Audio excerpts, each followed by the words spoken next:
on, baby. Record. Thanks, Irene. Thank you, Irene. Reading the email. No, send it a text. I'm glad I figured out Bill's motto of life. The 3 W's. Weed, Wu-Tang, and women. For Wang. I don't like wings. Multiple Wangs. 4 Wangs with an S. I think that Is that an Asian joke? I don't know. Does that play? Is it a beep now? Does the orientation of Wang come from Asia as a nickname for penis? Yeah, just like Dick and Richard. That's a whole different. That's a whole different thing. A guy named Wang was probably a dick over there, and they just assumed that they were going to call him. That's not how Dick and Richard came to be. Did you not see the history of swear words on Netflix? It's free. No, it's Nicolas Cage. You can watch Nicolas Cage give you the explanation for why that is. And by the way, that show started off pretty good with Nicolas Cage just like doing Nicolas Cage things and swearing in the camera, pretty funny. But then when they went into the explanations of, I'm not buying it. I don't like it. It was like the word was this, and then it was a name, and then the name was associated with this, and now that I don't like those explanations. I just like Ray's. Someone over in Asia was a dick, so we called him Wang. Perfect. Right to the punch. Right? I like it. And then he mushroom stamps some hoe. Welcome to the Simple Mind Sports Show, Wednesday edition, July 21st. Wow. That's right? Even on Heat Stroke Tuesday, you got that right. Nice job. I haven't even showered yet. If you're watching on YouTube, please subscribe, rate, review. If you're listening on your favorite podcast, please do the same. Subscribe or follow, rate, review, tell your friends, and welcome to the Simple Mind Sports Show.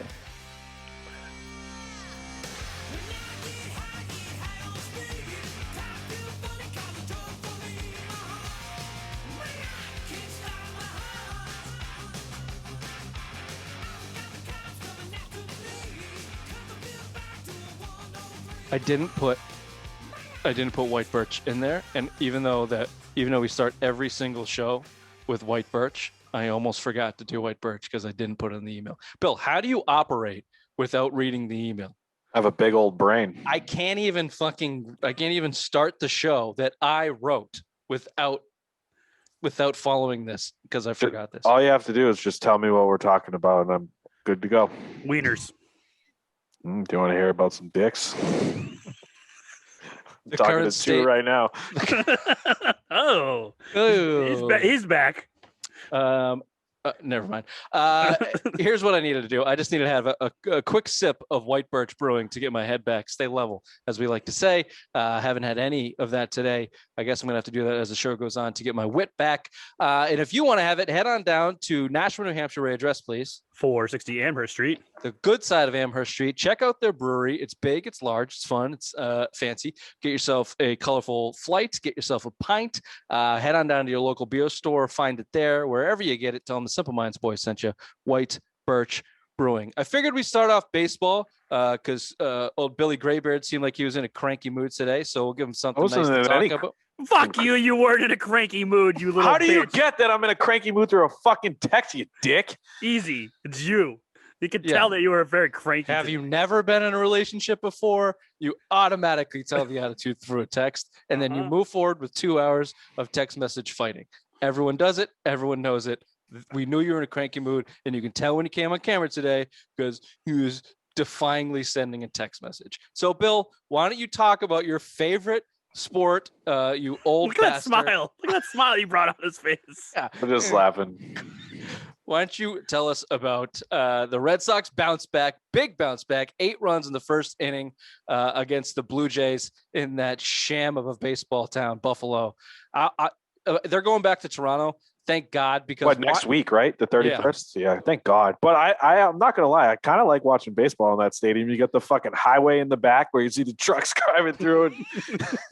It's like it's so Buffalo. It's just desolate. The Red Sox are hitting fucking home run after home run after home run, and there's no fans. You just see trucks. Have you seen their lights? I swear to God, it's so dim there. They said they couldn't play in Buffalo because the lights weren't good enough, and then they're like, "Fuck it, we got nowhere else to go." They have no other option. Anyway. Didn't they say also because MLB, like for the camera angles and shit, it like came off really bad? Well, it's the light, dude. I don't know how you see a fly ball in the lights. Like there is none. Like I don't understand. It's insane. Anyway. But you needed it. You needed to have it's a good way to answer 8 runs in the first inning, 9 runs in the first inning. You had 12. Yeah, then it was. Yeah, it was what 13-0 by the 6th. You know, I mean, Nick Pivetta, 11 hits, 4 runs, and 6 2/3. It was nice to see him go into the 7th. You know, in a basically it was a fucking blowout, but it was promising after his kind of last start. I didn't think he was good again, and it's just that repeating pattern: good start, bad start, good start, bad start. I'd like to see a little bit more consistency out of Pivetta. You know, and this team's going to need it because now you got shitbag Garrett Richards going. Tonight, Tuesday, as we record this. No, I think a game got suspended. Oh, he got suspended, but good because he has the 3rd highest spin rate drop since this whole thing's gone on. So this is, you don't say, but you kind of needed it after Yankees. You should have, you ran into Garrett Cole, kind of pitched a gem. You got a little fucked on Saturday night with a shortened game in the rain. You needed that one on Sunday, and you got blown out. What was it, 9-4? I believe was the final. You needed that. I mean, it's not a good way to come out of the break after you. I think that was their 3rd straight series that they lost. So you lost the last 2 out of the break, but it's a good bounce back, and it's good to hold the Blue Jays to 4 runs. That team is fucking on fire as far as offense goes. I mean, they have Vlad Guerrero could win a Triple Crown this year. I mean, they're a good young hitting team, and that's been. I think we have George Springer who went out there, and he's been MIA for most of the season to hurt, and that offense is really carrying them. Sterpling got beat up an inning in a 30 at 156 ERA with an 18 whip last night. He could not get the ball lower. He couldn't get it below anyone's belt. All that shit was junk and high. It wasn't good. The whole first inning. I mean, he didn't get out of the first inning. It was just terrible. And just quickly on George Springer, he looked like shit last night too in the outfield. Let's blame it on the lights. He did not look like George Springer. I haven't watched a whole lot of Toronto Blue Jays baseball this year, but he's been real hurt too. And another thing, I actually kind of like this a lot. Alex Cora hit JD 5th. So he kind of took your best hitter and put him lower in the lineup. Usually he's in that 3rd hole, and batting in front of Xander Bogaerts. Now he's kind of batting behind him. So, I mean, you're hoping that it's, he can see some more pitches in that 5 hole and maybe it just shake it up. Cause now you have Jared Duran. He had a fucking 2-run jack. I believe he was hitting 2nd. Yeah, he was hitting 2nd. His first career home run was an absolute missile. So Kiki with 3 bombs.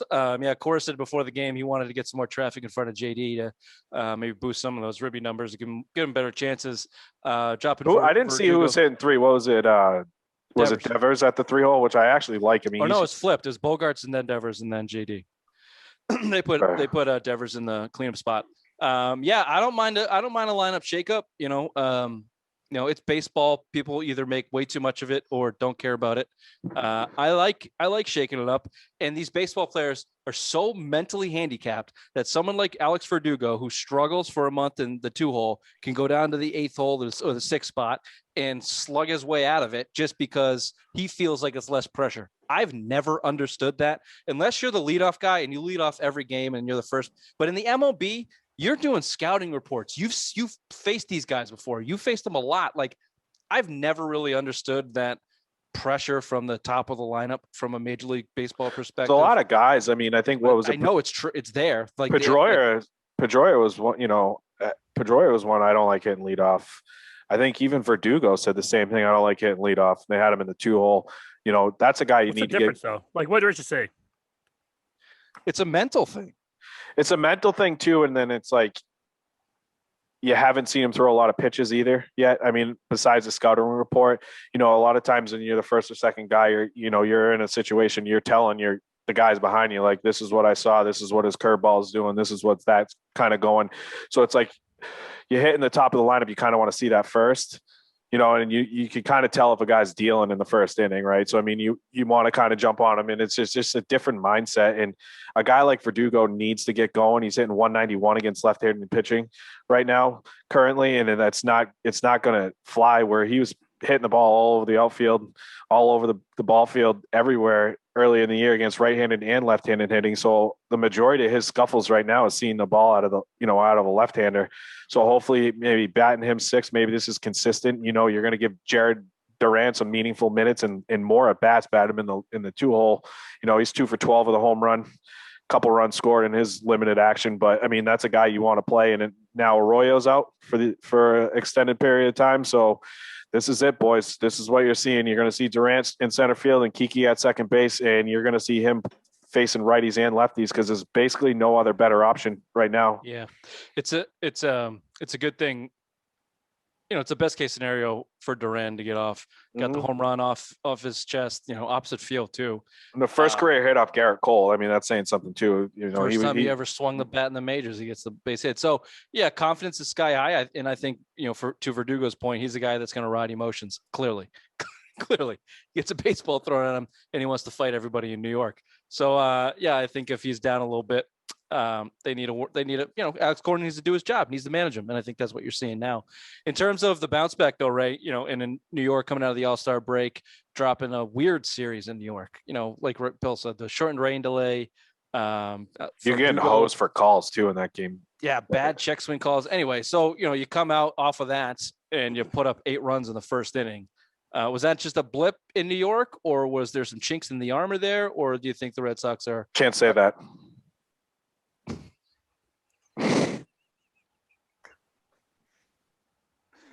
I'll beep it. Thank you. No, but I think they got a little too cocky. They're in first place.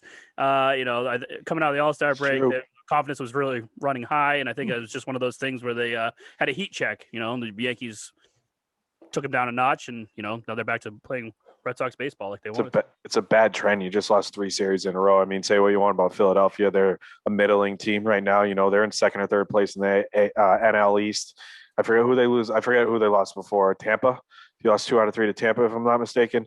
So I mean, Tampa's a good ball club, and you're only a game and a half back. You need to come out on all cylinders firing, and you kind of just laid an egg in New York.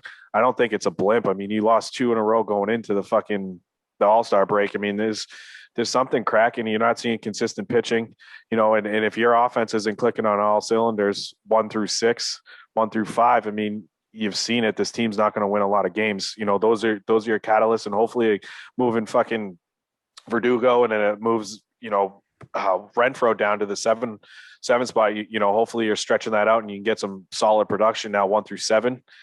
And this is kind of what you're going to need, because again, we can't trust the pitching. You just can't. I like Nick Pivetta, but he just needs to be more consistent. Yeah. Yeah. I think what we're going to see is the bullpen's going to start to get taxed. I think the starting pitching is what it is. And through over half a season, we've been saying the same thing. When's the bottom going to fall out on this pitching staff? I'm not giving 3 series. But the last month since June 15th. I'm not looking at that as a first of all, we can look back at that month and we said if you come out 500, you're in pretty good shape. Bill, you had a little higher expectations. They surpassed all of them, by the way. Yep, even with those dropping those 2 at the end. So I'm going to call it a blip right now, and let's see, if they can continue to go out there and win series like they've done all season long. Yeah, they dropped 3 in a row. It's not a good look. Maybe they took their foot off the gas heading into the All-Star break. They had 5 All-Stars. Maybe they got their heads got checked out of it a little bit. And to your point, Bill, you're right. Their margin of error is really, really small. So if they're not locked in every single night, then they can lose every single game. But they've been locked in all season long, and that's what we saw in Toronto. We saw a lock back in. Let's get this shit back together. Best offense in the league. I mean, they've shown it. I have expectations. I'm not expecting them to go rip off 12 in a row here, but I expect them to be more consistently in games and winning series again. I just expect that from this team now. And we won't get into the weeds this show, maybe next show. What do we got? 9 days left as this airs for the. Yeah, we got to do a Sunday. We got to do a Sunday social or a Tuesday show, like just full Red Sox trade deadline. So we'll be talking about that, and you have to expect. Everyone thinks the Red Sox are going to be big buyers. Everyone has them going for bats. We've mentioned Anthony Rizzo in the past. You have to go get pitching. Do you not have to go get pitching? I'd look at 2 bullpen arms. I'd look at 2 bullpen arms and some pitching. Morton was out there as a guy that they might try and go get on for a little rental because they think he's going to retire. The thing with that is too, I don't think the Braves are going to sell Morton because they lost Acuna and got Jock Peterson over there from Chicago.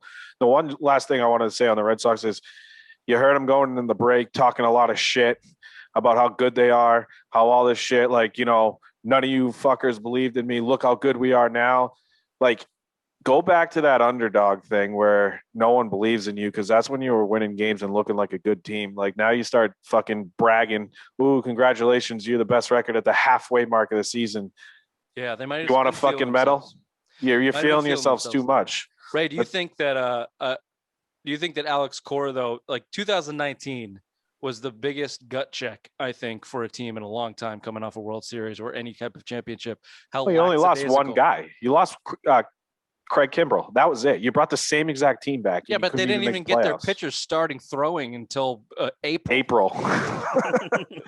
You got to think that Alex Cora has that in the back of his mind. And also he's probably managing for his future because he got suspended for cheating again. So I would again, this is another reason why I think this first game against Toronto was I don't want to put too much stock into it, but with Alex Cora there and the way this team has been playing all year, I think that they had a reality check with themselves on the other side of things. We're not that good. We got to lock back in.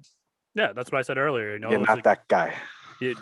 Losing that Yankee series, it was a reality check, a heat check. We're not as good as we thought we were. We just lost the Yankees, who was almost their AAA team, right? Because of everyone out with the COVID scares. Yeah, that's what I'm saying. It wasn't a good look. There was a kid playing from Ithaca College he was on the big league diamond that beat you. Yeah, so that's the thing. That's a heat check in itself. All Cora had to do was be like, look, that was a AAA team you just lost to. You guys are the best team in the AL. You need to play like it. You're not playing like it right now. So Cora's the kind of manager that can get these guys to figure it out. Yeah. Yeah, and as far as trade deadline stuff, I don't think they're going to target a pitcher because Chris Sale's coming back 3 2/3 today, 6 Ks, hitting 97, 98 on the gun for Portland. And every report I've read, he was dominant. Can I just say what we're going along on the Red Sox? Can I say one thing about this Chris Sale? And I've heard this through Boston sports about bringing Chris Sale back slow. I think the expectations are going to be too high for him just because he'll be rusty and he'll have to figure out the big league game again. But all of these people going out there saying he's one throw away from blowing his arm out again, do they not know how Tommy John surgery works or how surgery works just in general? He's not one throw away from blowing his arm out again. They just repaired the fucking arm. That's how this works. He's another couple years of shitty mechanics from blowing out his arm again. He's not going to go just get us another World Series and blow your shoulder out and then ride off into whatever fucking sunset you want. Just win a fucking World Series. That narrative is driving me crazy. He's one throw away from blowing his arm out. No, he's not. Of the year. It's like you could say so is fucking DeGrom. Right. He's one throw away. Everybody is. It's the way baseball goes. They throw too hard. They're fucking bigger, stronger, and they throw 100 miles an hour. Of course, it puts all the fucking torque and all that shit on your elbow. Anybody could throw it out. History tells us Tommy John surgery candidates come back a year and a half, and then they're back and they're stronger. They're throwing harder than they did before. So there's guys that have multiple ones. Like Valdi's had a couple. Chris Carpenter, our local guy, had 2. One with the Blue Jays and another one with the Cardinals. So guys, but they still had success after. So it's it's so common now for a pitcher to have it. They come bigger and stronger. That's it. Can I tell a story real quickly? Go ahead. This is totally against the point, but you mentioned Chris Carpenter, and I'll just say, Ray, you might have been on this team, youth basketball team. My dad once kicked Chris Carpenter out of the gym in Raymond because he was playing long toss with somebody, and we had youth basketball practice, and he said, "Get out." Hey, get the fuck out. It was Chris Carpenter. Respect. Speaking of respect, Tom Brady went to the White House today. Tom Brady and the Super Bowl champion Tampa Bay Buccaneers were at the White House. This makes news. This guy. Makes news for me. Yeah. He skipped the last 3 Super Bowl appearances for the Patriots at the White House. A lot is being made of this in local circles. Let's just do the facts. So he went to the first 3 that the Patriots won in the early 2000s. Those were all President Bush in office. And then when they won in 14, it was Obama. He skipped. Most people thought because he was a Republican Trump guy. And then in 17, he skipped with Trump in office. Most people are saying because he didn't want to tarnish his brand. And then the third one, I don't think they never went. No, they never even scheduled it. They just said, fuck, was that a Trump thing? Yeah. Oh, yeah. Fuck yeah. Oh, because of Trump. Okay. That's dumb. And now here we are. And Brady is up there fucking cracking jokes with old Uncle Joe, like it's the best Sleepy day he's Joe. ever had. Like it's the best day he's ever had. Ray, as our resident homer, where I know this hits you in the field. They probably fuck kids together there. What was your reaction to Tom Brady at the White House today? I understand why everyone in the nation hated him when he was on the Patriots. He is very insufferable. This guy, I don't know what Giselle's chirping into this guy's ear, but make her stop. This guy is just insufferable now. I can't even listen to him. His jokes today, 40% of the people didn't think we could do it. And, look at how that worked out, huh, Joe? It's like, fuck you, dude. Like, your brand sucks. You suck. Your fucking cookbook sucks. Your avocado ice cream sucks. Everything about you sucks. I hope you tear your ACL. I hope you can't fucking throw a football ever again. Fuck this guy. You know what he's starting to really look like? You remember his Deflategate sketch, courtroom sketch? Yeah. Like, dude, on the stage, like he is. I saw a picture of him. I don't know if it's just because he's with Joe Biden, but he looked like that weird, creepy fucking sketch we got out of that courtroom that looked nothing like Tom Brady. Well, he's slowly morphing his dumb face. It's because he's getting plastic surgery. Dude, right? He's getting plastic surgery. That's all plastic surgery. Inverted. He's trying to look like a horse face, like his wife. He's like immaculate. Look at no. Look at him at his draft day, like in that combine picture, and look at him now. I know he was fat as fuck, though. No, but he's had work done. He had work done. Mac Jones pudgy. Remember when he had those like fish lips, look like a little minkus going on when he got out of fucking college? Like now, where'd those things go? Cut them right off. They're gone. He's not even done work. As you can take this to the bank. He's not even attractive anymore. He's like fucking weird looking. I would definitely bang him with the lights off. There you go.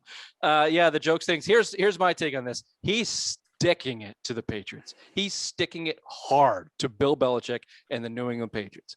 Why did he show up? Did he not show up because of the Obama and because of the Trump? Probably had something to do with it. If we remember around that time in the Patriots lore, him and Belichick and Brady and the Patriots didn't have the best relationship going on. Well, that's when he started. He wasn't committing either. Like, you know what I mean? Committing. And one of them, to be fair, his mom was in the cancer ward, and I think he did go spend some time with her in the cancer. But I thought they lied about that. I thought he said he was on the golf course when they went to. Fine, he probably did lie. He probably pulled a Tuca. So all that being said, he absolutely went to this one with Sleepy Joe to just give the middle finger to Belichick on his fucking 8 rings out there in Bermuda, and suck it. I'm here. You're not. It doesn't matter who the president. Doesn't matter. I think that's the biggest driving motivation. And I think also, I do think he's brand conscious. If Trump was still in office, I doubt he would be there. Well, remember what Michael Jordan used to say: Republicans buy shoes too. Yeah, Democrats buy $80 peanuts too. Actually, exclusively Democrats buy $80 peanuts. Yeah, but like I think Maz had a good point. He's like, during the last 3, you could see he wasn't fully committed, right? So he knew it was slipping. Everything was kind of going the wayside. Now he's in Tampa and he's like 100% committed. So he's doing all the team shit. He's there for the off-season programs. He's doing all that shit. Where in New England, he started, as soon as they got Garoppolo, he started being less and less committed. And a lot of that was friction with Bill. So, I mean, you kind of see it now. It's all fun. It's all good. It's groovy. First year there, they win the Super Bowl. He's got big man on campus syndrome. Go fuck yourself. Speaking of big man on campus syndrome, Aaron Rodgers was offered a 2-year extension, which would have made him the most highest paid player in the NFL for the second time, I do believe. I think the last contract he got made him the highest paid player in the NFL. Yeah.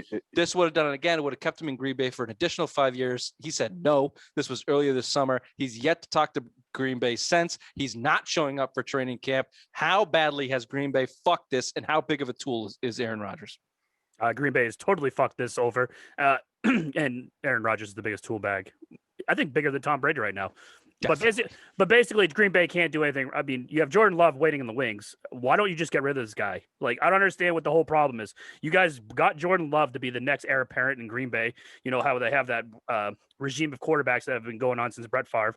Why not just get rid of this guy? Get what you can. Three first rounds is what you said today in the text chain, Rich.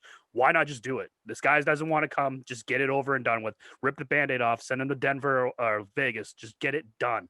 Bill, as soon as Aaron Rodgers turned down this extension, they should have put his name on the trade block and let the bidding war begin. Now you're at training camp and all these, and like we saw what happened, say what you want about Cam Newton and COVID, but we see what happens when quarterbacks come into camp late and there's an offense to learn and blah, blah, blah, blah. Well, even the injuries too, like when they come in late, how many people get in? Yeah. How are they not putting him on the trading? How are they just going to let him sit out? I mean, they're stupid, and I think there's a way he could sit out the whole year and cite like a COVID or whatever, and he still get paid like $20 million or something like that. I think he missed out the. Did he miss it? Yeah. Well, either way, there was an option there, but yeah, I mean, I don't think he's a tool for trying to force his way out. I mean, of course you don't. No, I mean, if there's really friction and you don't want to be somewhere, regardless of how much money they're going to offer, you're going to leave, right? And I don't think it's him being a tool. And I'm not the biggest Aaron Rodgers fan in the world. He is definitely a douche. I think it's more douchey than tooly. You know what I mean? There's definitely a difference. I don't know if I agree with you, but there's definitely a difference. But sorry, go ahead. No, go ahead. You just look at the reasons why he wants to leave. So a lot is being played on them calling for a field goal instead of going for the touchdown in the NFC Championship game. Okay. But guess what? That coaching staff and their system made you an MVP after 2 or 3 years. You went 12 and what'd you go 12-4 and 12-4, and you played in the NFC Championship game 2 years in a row with this guy. Come on, fuck off. And they drafted a quarterback to come in behind you. You're 36 years old. This is the same thing to say about Tom Brady. You were 37 years old, dude. What do you expect them to They were the same age when they. What do you expect them to do? I get the highest level of competitors are going to take that as a slight, but Brady went and won 3 more goddamn Super Bowls. Aaron Rodgers went and fucking hosted Jeopardy and now is pouting in 4. You're right. 4, 3 with the Patriots. Now Aaron is pouting, hosting Jeopardy, playing golf with Brady, with him chirping his fucking ear. I blame Brady. Check out SimpleMindSportsShow.com, SimpleMindSports.com for a blog on that. I think the reasoning behind it, I think that there's this NBA super team aura going around with high profile NFL quarterbacks right now. And simply put, I just don't think Aaron Rodgers wants to be in Green Bay anymore just because he doesn't have a good enough reason to be doing this. And if that's the case, then work with the team to get the fuck out of there. His old lady, his new old lady doesn't want to live in fucking Milwaukee. She don't want to live in no fucking Milwaukee. She wants to get out there in California, Denver, whatever. Denver's a better place to live. We've been to Denver. It's pretty fucking awesome there. Milwaukee? What the fuck is wrong with Milwaukee?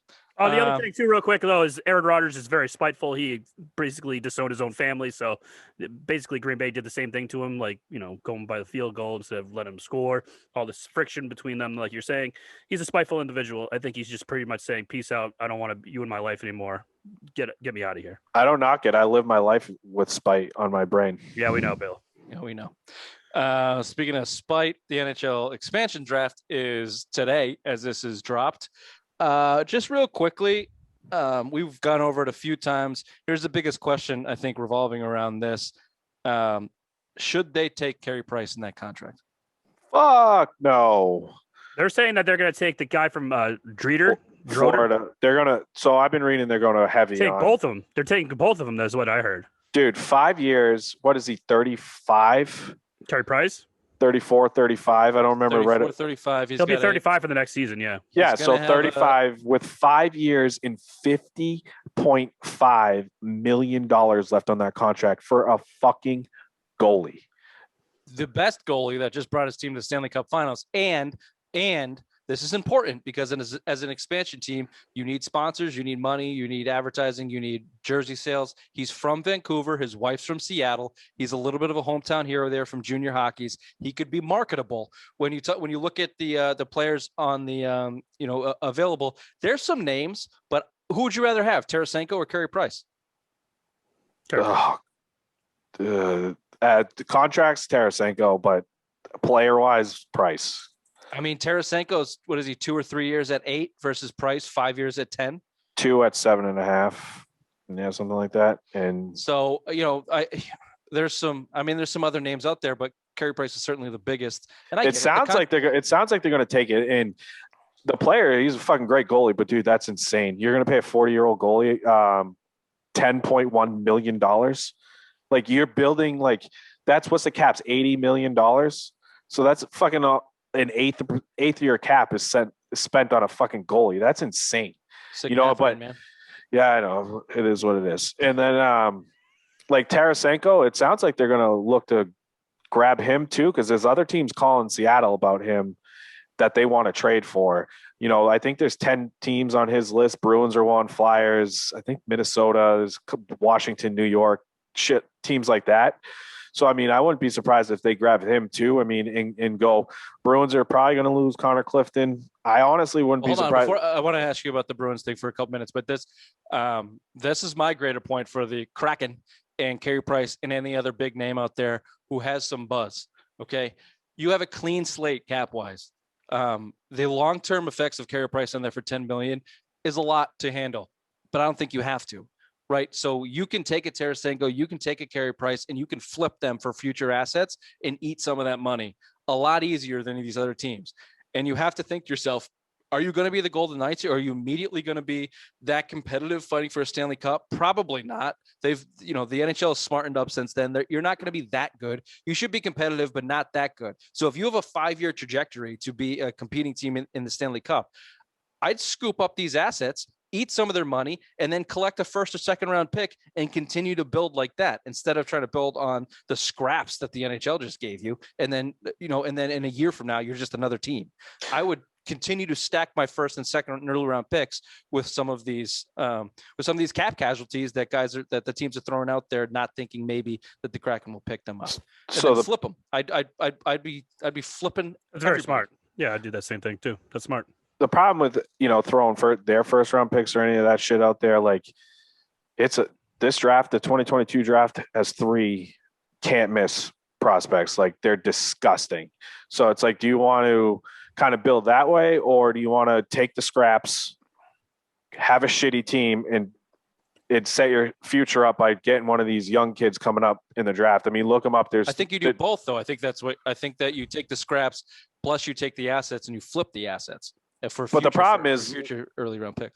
With Carey Price kind of waived it to go if he gets picked by the Kraken, but he's still going to dictate where he's going to go. That kind of lessens his value a little bit. It's probably going to cost you more money, but how much money do you want to eat on dead caps? Because it's moving forward. I mean, you look at Minnesota; they're paying in 4 years $14 million for Suter and Zach Parise on their cap because they decided to buy him out over 8 years, and these are the cap charges. So, are you okay doing that? I mean, I don't know. I see both ways. If you have a clean slate, and if you only have a couple big contracts on there that you flip, you eat some of that money, and then the rest of these guys are low contracts. You still got to hit the floor. That's the problem. I think they're going to have a trouble. I think they're going to have a problem hitting the floor with what's available out there. So I think gathering up some of these bigger contracts is what they need to do, and then I would flip them really quickly because we're running late. Lausanne, Zobril, Connie Clifton, and Nick Ritchie are the guys that we're looking at from the Bruins. Who do you think the Kraken are taking, and did you think the Bruins did that right?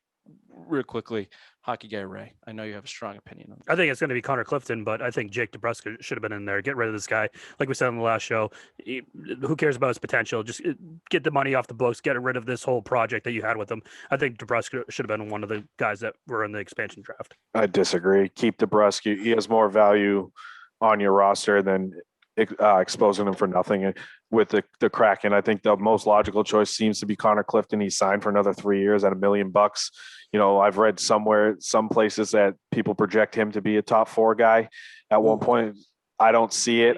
I like him, but I don't see it. I think he's more of the bottom 6 guy. I mean, he had a good depth. He looked pretty decent in the playoffs. Nick Ritchie could be a guy they take, but he's the restricted guy. So, I mean, it might cost them more money, $4 or $5 million, maybe, depending on what he's going to ask. He just had a career year with 15 goals. So the most logical seems Connor Clifton, because like Lausanne and Zobril and all those guys, I don't think they don't look like they're going to pan out that great. So, I mean, see, this is where I disagree. I think if they take Clifton or Nick Ritchie, you have skated.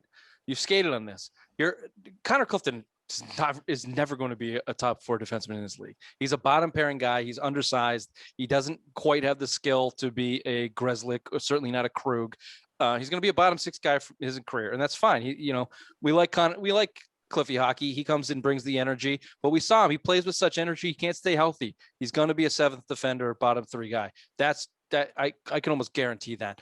Nick Ritchie, we know what he is. He's a regular season player who can dump in pucks at the beginning of the ice, but we saw him get exposed in the playoffs. You want to take him? Take him. I think Lauzon, and to a lesser degree, Zobril have the most upside. Wherever that upside you want to call it, it's not great. And you need him for the depth. I mean, you can't take more hits on defense. You got to give him a shot. We've talked about this. You got to give these guys a shot. I think Lauzon showed better than Zobril last year. Zobril got hurt. Lauzon had certainly hit a wall come the playoffs, but he was okay. He was okay. I mean, can he? Yeah, he started out with McAvoy to start the season, and I think they want to try and do that again if they can't fill that gap. So we can talk more about it when it all pans out after tonight.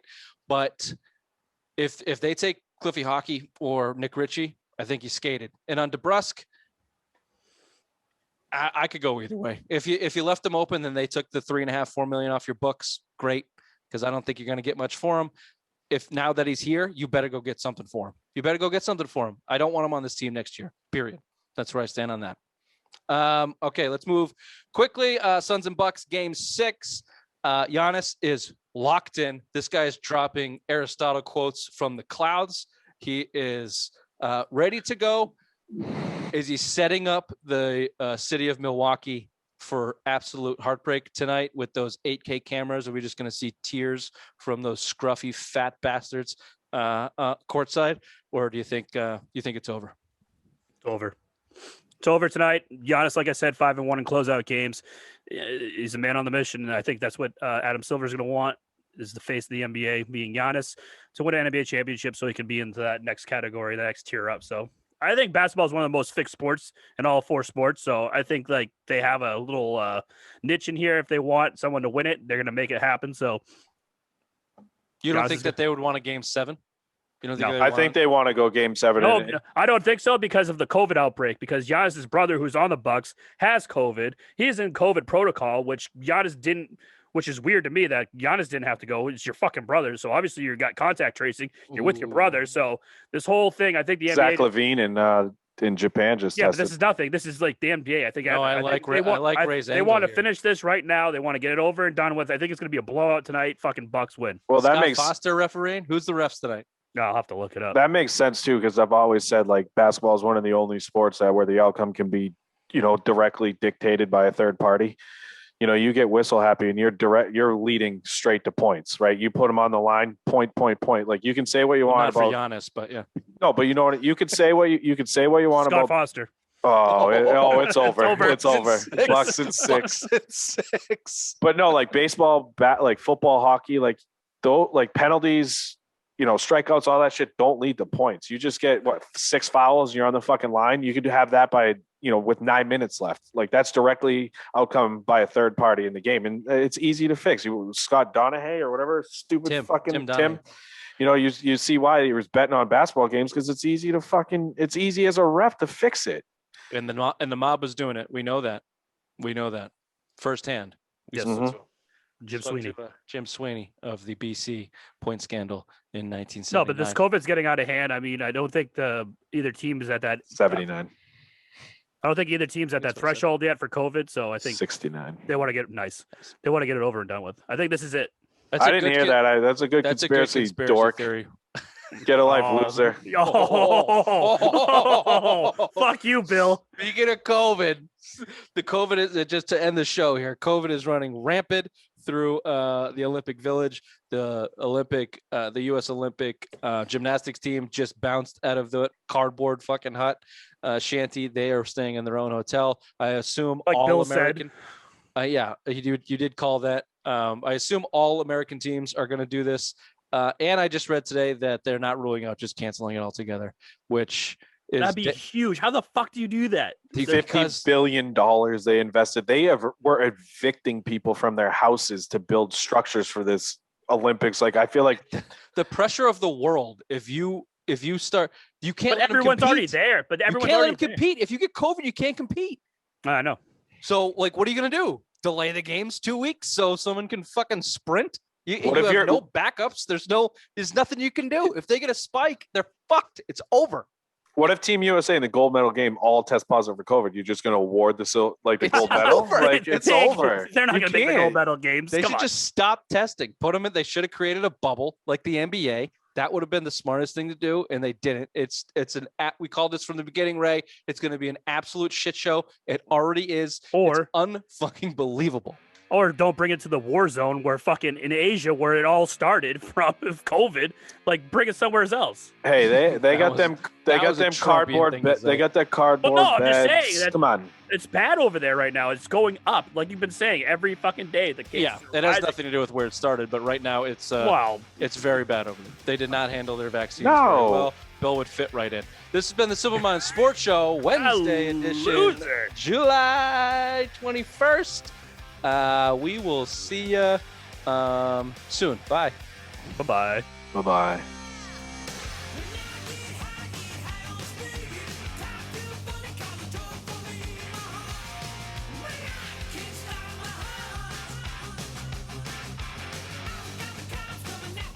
Don't be bad, baby. I still love you.